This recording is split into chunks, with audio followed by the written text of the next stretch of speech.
Okay, how's it going, YouTube? This is Ben Gessel. Having a little trouble with my camera at the moment, so just bear with me here. I tried to get out here as early as I could. Just got back from playing some French horn with a colleague of mine, horn colleague. I tried to, I don't know if you guys can see this. Well, okay, it's not working.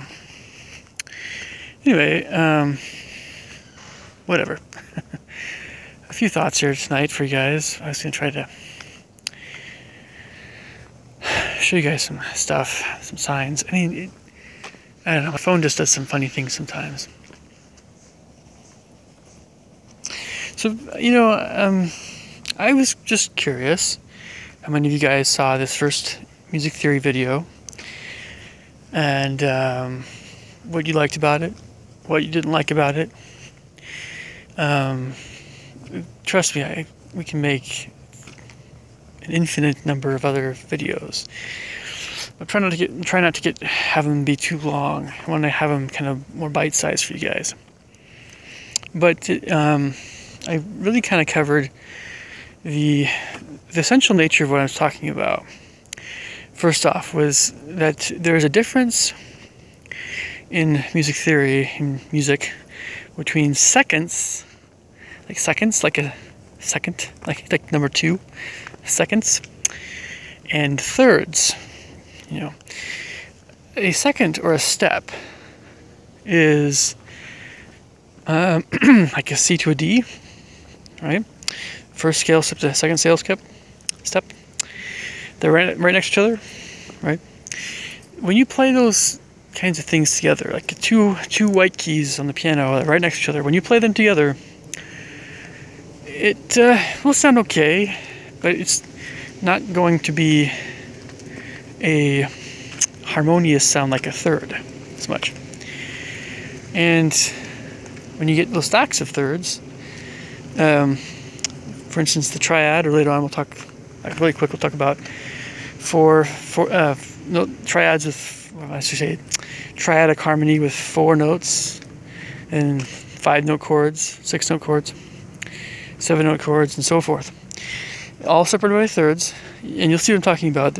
The third is a very important interval in music. Interval, the word interval, of course, meaning the distance between any 2 notes. The third is huge. So the reason I'm mentioning this, a lot of reasons, but the main reason is that the reason why you can substitute one chord for another in music, you can have an A minor instead of C major, right? The sixth chord in C instead of the 1 chord, or the minor 3 chord in place of the 1 chord. The reason you can do this is because of these common tones they have, and there's only one note that's different. And that one note that's different isn't really that big of a thing, right? Depending on the nature of your melody that you have. So the great thing is you can have many options, many options, and more that I'll mention even more in the future. A lot of options regarding the shifts in color and mood that you can use for any melody you want to.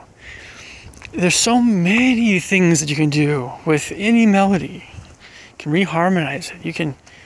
That's what they do in movies all the time, and TV. A lot of times you have the same melody, the same kind of, we'll talk about that more later, but they just reharmonize as much as a movie or TV show or video game or your piece, as much as you want to. If you want to make a melody sound more emotional or romantic, you slow it down, get rubato tempo going on, get really full harmonies, 4th, 5th, 6th, 7th, triadic, get some really pretty harmonies in there, emotional harmonies, dominant 9s we'll get to a bit later.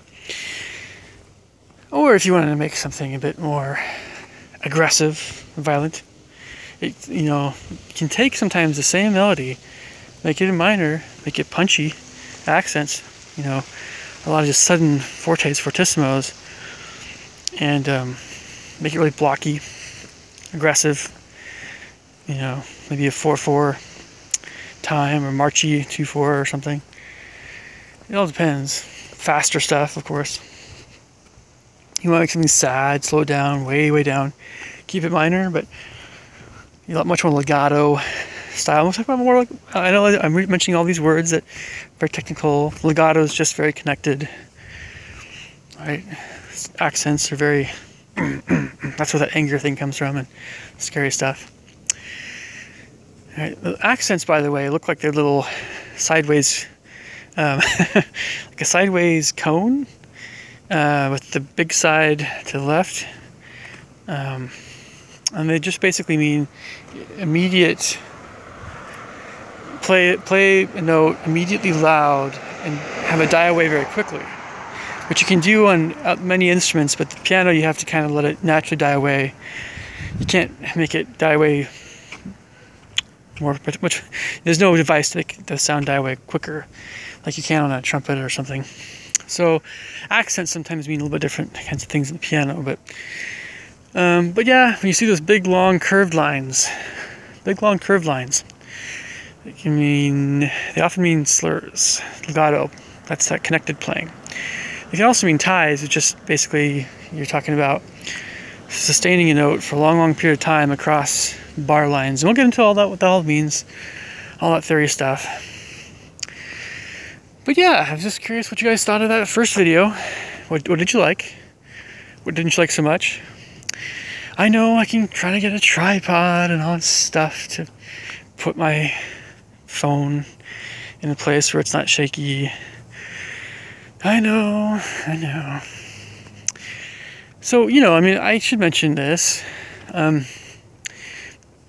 long as I'm putting out quality content, as long as you guys like it, I'll do my best to, make a lot of sense. But I do kind of agree with Alan Marcus, who helped me. Well, his real name is a little different, but his YouTube name, Alan Marcus, right? So he helped me just like, I should just start making my own videos on YouTube. He was one of the main guys that helped me to do that in the first place. And he's in charge of a group called Fundamental YouTubism on YouTube. And Fundamental YouTubism is just, it is what you think it is. It's making videos and putting them on YouTube with no edits. You don't have to use super fancy equipment if you don't have to. I mean, whatever you have, and you just film it and you're done. So it's a huge group of people. I mean, it's a group that is really all about being very for real, whether it's a comedy you're doing or whether it's your real self or whatever it is. It's unedited, it's not spruced up, it's just a running video, right? So I love this idea. I did, because I knew it was easy to do. I didn't have to get into all this editing and using all this fancy stuff that, yes, makes videos maybe more appealing, but I was like, I can always do that stuff in the future if I really wanted to. I want to be a fundamental YouTubist, and it's a good community of people that are doing all this stuff. And I also believe in just having videos be videos, like, without all the dudded up stuff. Dudded up stuff is nice if you want to. I know the stuff that I like more in the dudded up videos and the high budget videos, and all that stuff I can store away for the future when I'm looking at whatever. At that point, of course, I won't be really a fundamental YouTubist anymore, right, so to speak. So it's really kind of a group of people that believe in making some very straightforward, basic movies on YouTube, or videos on YouTube. And there are a lot of people that are fundamental YouTubists that might not really know what that whole thing is anyway. I mean, there's probably, I don't know how many YouTubists do that. Don't necessarily belong to this group. It's just a name, right? But, okay. Aside from all that, if I were to be kind of a bit critiquey, right, I thought about doing all these music videos, music theory videos, more sequential, going from the most basic things I teach my little kids in piano lessons all the way to the most advanced stuff. But I'm like, you know what? My audience, they're adults, right? By and large, they know what a quarter note is, or they should. A quarter note is that filled in note, right? With the little stem, it's filled in, has a filled in note head. Looks like a little cherry, but it's a black cherry, and the cherry itself is off the side of the stem. I think you guys know what a quarter note is, but in case you don't, a quarter note looks like that. And it generally gets one beat if you're talking about a time signature that it's in. Time signature is those numbers at the very beginning of music, and the bottom number says 4. If the bottom number and that time signature says 4, that quarter note gets one beat, right? Half note, it says pipe, it looks the same, it's the same thing, you just don't have the note head filled in, it's open, right? That, with the stem, that gets 2 beats, that kind of time signature. Dotted half note gets 3 beats, has a little dot right to the right of the note head, that is the half note. The dotted half note gets 3 beats. Whole note, just a open circle, right? I call it the donut note for my little kids I teach. It gets 4 beats.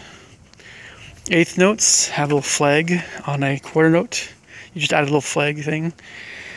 Black little curvy line on the stem, and you get an eighth note. And if you add 2 of those flags, you get a 16th note. And with these kinds of notes, you're getting faster and faster. You're cutting the quarter note in half with the eighth note. You're cutting the eighth note in half with the 16th note. You're cutting the 16th note in half when you make a 32nd note, which is 3 flags, and so on and so forth. Now you can have dotted whole notes, which get 6 beats. The dot only adds half of the value of the original note. That's how all that works. This is all pretty basic stuff, so I'm not really going through that too much, but I'm mentioning it now in case you guys are wanting this information. And I'll go through all this stuff, you know, on paper if you want, or it's good to get some feedback about this kind of thing in case you guys are not sure about whatever. But I think I'd rather go through the basics, the very basics, via questions you guys have, or if I'm going too fast at any point in time. But since you guys are adults, I don't want to go through too much of this very basic stuff all that much. It's up to you guys, you know. And then, you know, of course, if you have on a time signature, if it says 8 on the bottom, 8, that means that eighth note with the flag, that then gets 1 beat. So if you have a 6/8 time, you get 6 of those eighth notes in we call a measure, right? So 4/4, you have 4 beats in a measure, and a measure is you know, on that staff, it's that space of music and measures are separated by bar lines, those vertical lines that come down through the staff. That's a bar line. Okay, so in a measure is, you know, you're looking for the time signature, and the time signature is going to tell you how many beats are in each measure, number of beats, that kind of thing, right? And so if you have 6/8 time, you're going to have 6 beats in a measure. The eighth note's going to get the beat. If you have 6/4 time, you have 6 beats in a measure, the quarter note gets the beat now. If you have 6/2 time, 6 beats in a measure, the half note now gets the beat. 6/1 time, you have 6 beats in a measure, the whole note gets a beat. That's how it works. 6/16 time signature, 6 beats in a measure, the 16th note gets the beat. So on and so forth. You could have 5/4 time. 5/4 time is a little bit weird sounding because having 5 beats in a measure is, we call it asymmetrical. It sounds different. So 5/4 time was used in the theme for RoboCop, I think. No, I'm sorry, Terminator. It's the Terminator theme. I think. Yep. So Of course, you get 7/8 time, all kinds of stuff. This is a little bit of a rhythm kind of thing, but I mention this again. When I'm good and ready, I'm going to start making samples of my music, but I want to make sure that I can guide you guys to the iTunes store as well. So, I realize that you guys have a lot of different kinds of music that you listen to and would actually pay money for. I realize that. This is one of the reasons why I want to put samples out there, so you guys know what to expect before you buy a piece of music. Now, the shorter the piece of music is, the less I'm going to charge for it. But it's also a question of how good the music is, in my opinion. There's a lot of things that go into, pricing music. But yeah, if I'm going to charge $5 for something, it's got to be a pretty decent piece of music. It's going to be pretty good. It's going to be pretty lengthy. I'm looking at just $1 or $2, folks. I'm not looking at very much per piece of music. But what I do want is to sell a lot of music and to have this be more of a source of income, right? So, what I also want to mention to you guys is, please, I'll mention this in other videos, I'm going to mention this a whole lot this next year or two, whatever. Please try to get the word out. I really would appreciate it if you could. Try to get the word out that, once you hear this music, if you like it, I'm pretty sure you will, just, mention it to your friends, my name and my music on iTunes. There's all kinds of weird stuff that, I don't know, it's a lot of bother to try to go through BMI and ASCAP, and I'll do that here and there with sheet music at some point, or whatever. It's just, man, I love iTunes. The fact that you can just put it on there and just sell it like that, it's just amazing. Anyway, I'm finding that these walks are getting easier to do. I need to keep doing them. I need to keep doing something like this. And I know that this video is going on a bit longer than expected. I might make a few of them tonight. But I'm going to keep this around music a bit more, maybe only a few tangents. So it is true, unfortunately, that there are people I know that need to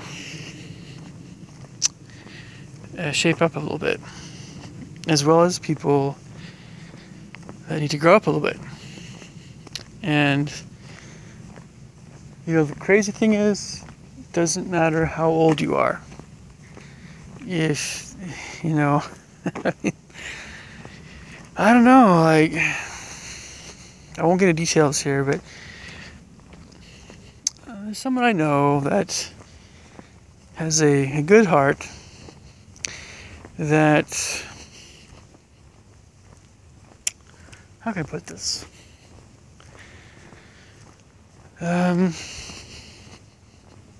He thinks it's okay to just be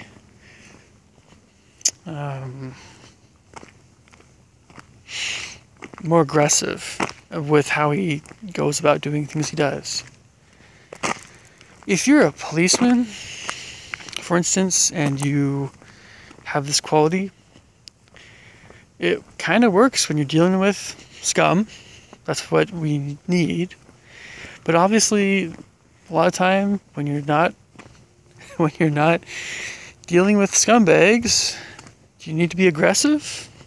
You need to be, if you're, I don't know, the military is kind of a high intensity thing.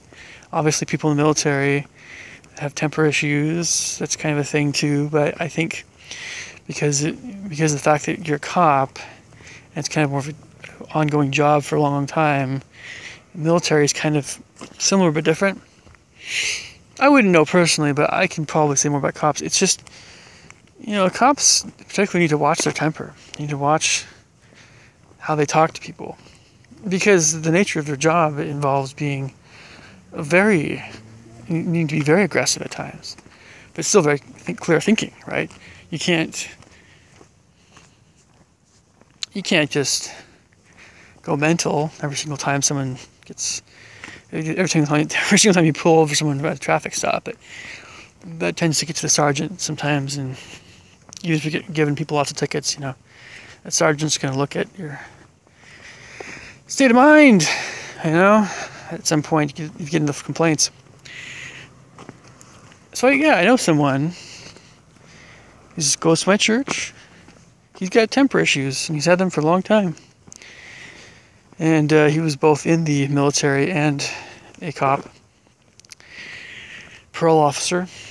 And, if you talk to someone like this, and they like you, cool, but if they have a beef with you, you can be a total blockhead, a total butthead, I'll put it that way.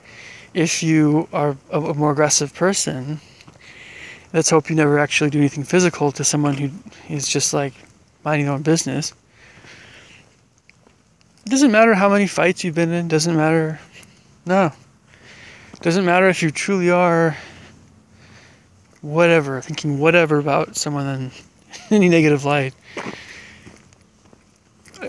People don't like very aggressive people. I think at some point, it's not the more aggressive, we'll say macho type guys that are really big and muscly, or they just have more intense personalities, some of them.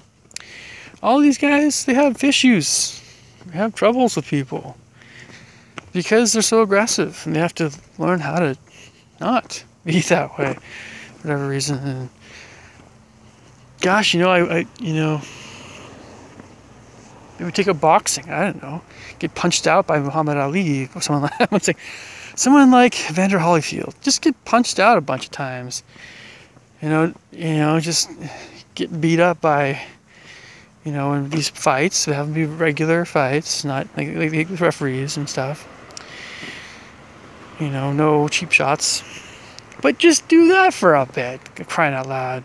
And then you go back to other people that are not, they're just minding their own business, and say, hey, maybe I should chill the freak out. Because, I might not be punching this person, but I'm verbally doing kind of the same thing. And so I know people on YouTube, wrapping this up here, that make it a point to never be like this, even remotely. I keep telling these aggressive people, whenever I meet them, like, if you knew these people I knew, it would just be like nope, don't talk to me. We're not. Nope, I'm moving. Don't. Nope. It just kind of they put up a wall. They put up a wall thicker than Trump could ever put up, because this aggression, non-aggression thing is a pretty big flippin' deal with people. And I will say this, the non-aggressive people, the people that are more peaceful type, they definitely prefer people that are more like them that way. The aggressive folks, I don't know. It's worse if you're a predatory type of person. If you're a predatory type person, it's like, oh, you want to mess with people. It's not just that you're aggressive. You actually want to go out of your way to find things that you can mess with people about. That's just ridiculous. Some squirrel back there or something. So, nobody respects that. Nobody likes that. And, anyway, so I'm dealing with someone like that. So I had someone talk to me about this and ask me if I wanted some help dealing with aggressive people. But it's okay to mention this. It's no big deal. Hey, I think I know where this is coming from. I think I do. Someone asked me if I wanted to get some help in dealing with aggressive people from demons. Right? Now, okay, all right. Here are the people that I have sought help for in regard to people that are aggressive in my life. So, when I was a little boy, my parents, also at school, teachers and principals, of course, And beyond that, there are people that I knew that were in leadership positions, counselors and things, wherever I was involved with different activities. Boy Scout leaders were in there. I was growing up. And then at some point in my adult life, it became kind of a mix of, I think I'll just talk to this person face to face about whatever. That generally worked out pretty well, depending on how calm I was, by the way, when I talked to this other person. And I let them talk first. I listened, and I was just very level-headed. Wasn't emotional. Try not to be whatever, If it wasn't something like that, then I would talk to some of my professors. Well, more the professor I think that was kind of like a mentor, the main guy who helped me with talking about my career, future career, and what I want to do and stuff. But that wasn't all that often. I mean, honestly, when I got to the college stage, it was like more, I talked to people more, tried to be respectful face to face, which is how adults tend to do things, unless it's something much more serious, I suppose, or I don't know. There are occasionally times I did call cops on people, but probably not the best idea. But again, I think I mentioned this in another video. So regarding getting additional help from sources other than human, like demons, I appreciated the comment in a way. But let's just think about this for a sec. We're talking about